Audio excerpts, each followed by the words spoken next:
جی دیکھیں بالکل، کیونکہ ہر سیاسی جماعت اس وقت رابطے میں ہے، جوڑ توڑ لگے ہوئے ہیں، لیکن ظاہر سی بات ہے اس وقت ایم کیو ایم کی جو پوزیشن ہے وہ اس وقت ڈیسائیڈنگ سچویشن ہے. اگر M Q M P D M government سے باہر آتی ہے تو پھر پی ٹی آئی کا جو پریشر ہے وہ اور زیادہ بلڈ ہو جائے گا، اور پھر پی ڈی ایم کے لیے اپنی گورنمنٹ کو بچانا بھی مشکل ہو جائے گا. لیکن اس تمام صورتحال میں اب دیکھنا یہ ہے کہ آصف علی زرداری کیا ایکشن پلان بناتے ہیں، کیونکہ گزشتہ روز ان کے ہی ایکشن پلان کے بعد سی ایم ہاؤس میں رات گئے ایم کیو ایم کے وفد اور پیپلز پارٹی کا جو وفد ہے جو کہ سندھ حکومت کا حصہ ہے اس کے مذاکرات ہوئے تھے، اور اس کے بعد کوئی پریس کانفرنس یا میڈیا ٹاک بھی نہیں ہوئی، بلکہ ایم کیو ایم کا وقت وہاں سے خاموشی سے میڈیا سے بات کرے بغیر رات گئے 3 بجے کے قریب وزیر اعلیٰ ہاؤس سے چلا گیا، اور اس کے بعد نوٹیفیکیشن جاری ہوا.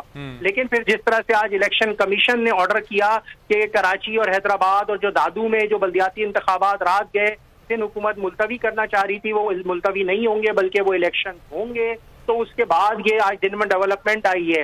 جماعت اسلامی پاکستان، تحریک انصاف، تحریک لبیک پاکستان یہ چاہتے ہیں کہ یہ بلدیاتی الیکشن ہو اور فوری طور پہ ہوں، لیکن متحدہ قومی موومنٹ کا اس پہ کلیئر اسٹانس ہے کہ یہ بلدیاتی الیکشن نہیں ہونا چاہیے، کیونکہ حلقہ بندیاں کراچی، حیدرآباد اور جو دیگر اضلاع ہیں وہاں پہ غیر قانونی طور پہ انہوں نے کہا ہے کہ کی گئی ہیں، اور جو کراچی کی 246 یونین کمیٹیز ہیں ان میں سے 73 یونین کمیٹیز پر ایم کیو ایم نے اعتراض آلریڈی اٹھایا ہوا ہے.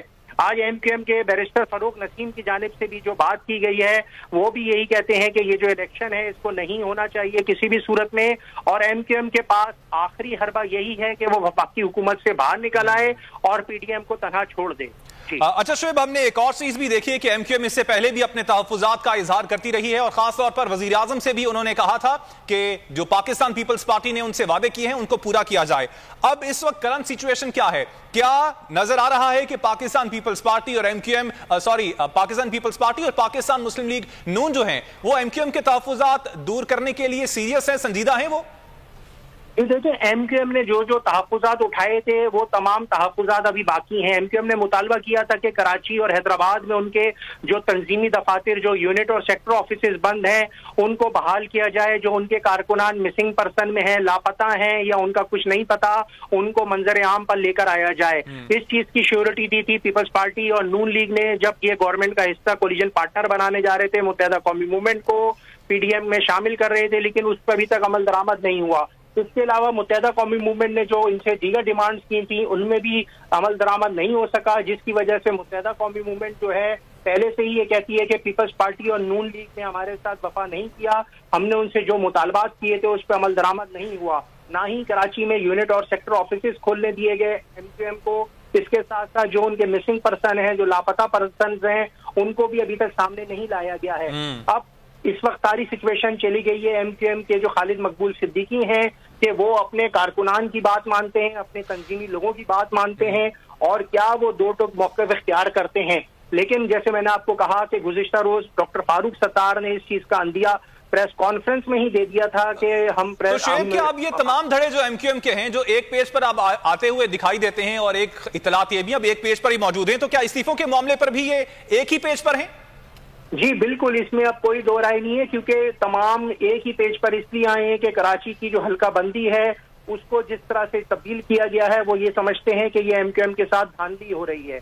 تو اسی معاملے پہ یہ تمام دھڑے ایک ہوئے ہیں، جن میں ڈاکٹر فاروق ستار، پاک سرزمین پارٹی اور M Q M Hyderabad group. لیکن ٹھیک شعیب، اب ہمارے ساتھ ہی موجود رہے گا رہنما ارشد وورا، اس وقت ہمارے ساتھ موجود ہیں. بہت شکریہ ارشد صاحب آپ کے وقت. ارشد صاحب، اب اطلاع اس حوالے سے ارادہ کر چکی ہے کہ وہ قومی اسمبلی سے تمام اپنے ایم این ایز کے استعفے دے دے گی، جمع کروا دے گی. تصدیق کرتے ہیں آپ اس بات کی؟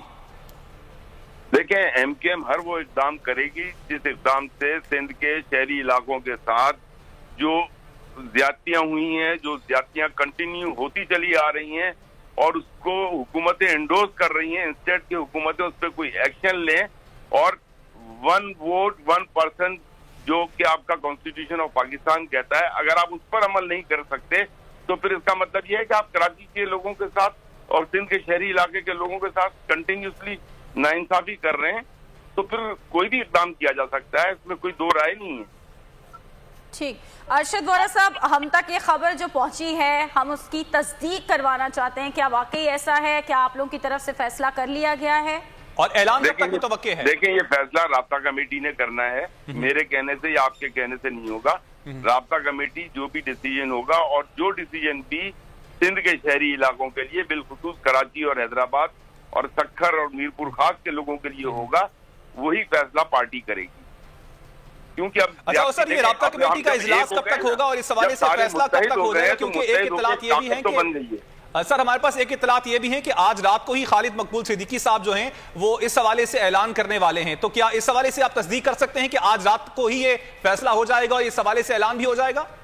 دیکھیں یہ جو ہے نا رابطہ کمیٹی کا فیصلہ میں ابھی نہیں بتا سکتا آپ کو. رابطہ کمیٹی نے جو فیصلہ کرنا ہوگا وہ خود اناؤنس کریں گے. اور رابطہ کمیٹی کا سر اجلاس کے حوالے سے بتا سکتے ہیں کہ اجلاس آج ہی ہوگا؟ یہ رابطہ کمیٹی کا اجلاس جو ہے کنٹینیوسلی سارے لوگ جو ہیں الرٹ ہیں اس وقت اور ہر وقت اویلیبل ہیں. کسی بھی وقت کنٹینیوسلی رابطہ کمیٹی کے کئی اجلاس آج بھی ہوئے ہیں. اچھا سر ایک لاسٹ کوشچن آپ سے اور پوچھنا چاہوں گا, کیا حکومت کی جانب سے پاکستان پیپلز پارٹی یا پھر نون لیگ کی جانب سے کوئی رابطہ کیا گیا ہے آپ لوگوں کے اس فیصلے کے حوالے سے؟ دیکھیں ابھی میں آپ کو پھر ریپیٹ کر رہا ہوں کہ جو بھی فیصلہ کریں گے وہ فیصلہ سامنے آئے گا, پریس کانفرنس کی جائے گی. جو بھی فیصلہ ہوگا ابھی کسی فیصلے پہ پہنچے نہیں ہیں, لیکن جو بھی میں نے آپ کو کہا نا کہ شہری علاقوں کے لیے شہری علاقوں کے لوگوں کے لیے بہتر ہوگا وہی فیصلہ کیا جائے گا. اب کیونکہ مضبوط ہو گئے ہیں, تمام لوگ ایک ہو گئے ہیں, تمام پارٹیاں ایک ہو گئی ہیں جو ریپرزینٹ کرتی تھی سندھ کے شہری علاقوں کو, تو اب جو ہے اس طاقت کا مظاہرہ کرنے میں ہمیں کوئی دیر نہیں کرنی چاہیے. اور اگر آپ کا پوائنٹ آ گیا سر. ارشد وورا صاحب آپ نے وقت دیا بول ٹیلی ویژن کو, آپ کا شکریہ. شعیب برنی آپ نے اس حوالے سے تفصیلاً اپڈیٹ کیا, آپ کا بھی شکریہ. 2022 بہتر تحفے بھی دیکھے گیا پاکستان کی عوام کو. پاکستان کی عوام کو ایک تحفہ یہ دیا کہ عوام کو پتہ چل گیا کہ پاکستان کا میڈیا کیا ہے. سال 2022 میں سب سے زیادہ دیکھے جانے والا چینل بول نیوز رہا نمبر 1. ہم نے بہت سارے شوز اور ٹرانسمیشنز کی, پورا سال مسلسل جدوجہد میں نکل گیا کہ یہ ووٹ آف کانفیڈنس کے پیچھے کون لوگ تھے. توڑے ریٹنگ کے سبھی ریکارڈ. سوشل میڈیا پر بھی سب سے زیادہ تیزی سے 2.4 بلین ویوز کا سنگ میل عبور کیا. اینکرز کو بھی عوام میں سب سے زیادہ مقبولیت ملی اور سوشل میڈیا پر بھی بول رہا سب پر بھاری. سبسکرائب کریں اور بیل دبائیں تاکہ کوئی خبر رہ نہ جائے.